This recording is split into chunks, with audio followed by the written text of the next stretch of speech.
દેવભૂમિ દ્વારકા જિલ્લાના ખંભાળિયા તાલુકાની જાણીતી ગાયિકાની ફેક ઇન્સ્ટાગ્રામ આઈડી બનાવી અશ્લીલ સામગ્રી વાયરલ કરવાના કેસમાં સાયબર ક્રાઇમ પોલીસે મોટી કાર્યવાહી કરી છે। દેવભૂમિ દ્વારકા જિલ્લાના ખંભાળિયા તાલુકાની જાણીતા લોકગાયિકા ભૂમિ આહિરનો વિડીયો સાથે છેડછાડ કરીને ફેક ઇન્સ્ટાગ્રામ આઈડી બનાવી અશ્લીલ સામગ્રી વાયરલ કરવાના કેસમાં સાયબર ક્રાઇમ પોલીસે મોટી કાર્યવાહી કરી છે। પોલીસે આ કેસમાં 13 આરોપીની ધરપકડ કરી છે, જેમાં 5 તગીર વયના કિશોર અને 8 યુવકોનો સમાવેશ થાય છે। આરોપીએ ગાયક કલાકારના સ્ટેજ પ્રોગ્રામમાં વિડીયો સાથે અન્ય યુવતી અને યુવકનો બીભત્સ વિડીયો જોડી દીધો હતો।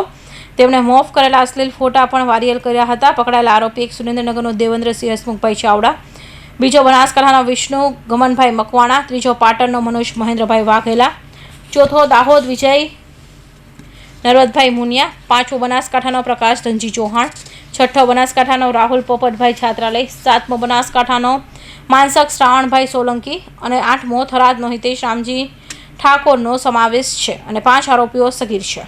અશ્લીલ વિડીયો અપલોડ કરનારા ઈસમોને શોધી કાઢવા માટે એક ઇન્વેસ્ટિગેશન ચાલુ કરેલું, જેના અનુસંધાનમાં અત્યાર સુધીમાં આવા 8 આરોપીને સાયબર ક્રાઇમ પોલીસ સ્ટેશન દ્વારા પકડી પાડવામાં આવેલા છે।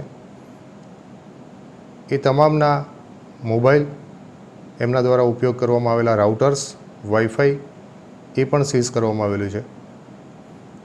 તેઓની વિરુદ્ધ BNSની કલમ 78, 79, 356(3) તેમજ IT એક્ટની કલમ 66C, D, 67A અને 67 મુજબની કાર્યવાહી કરી અને આગળની તપાસ કરવામાં આવશે। પોલીસે આરોપી પાસેથી 8 મોબાઈલ ફોન અને 2 વાઈફાઈ રાઉટર જપ્ત કર્યા છે। દેવભૂમિ દ્વારકા જિલ્લાના પોલીસ વડા નિતેશ પાંડ્યાએ સૂચના મુજબ PI વિકે કોઠિયા અને તેમની ટીમે આ કેસમાં કાર્યવાહી કરી હતી।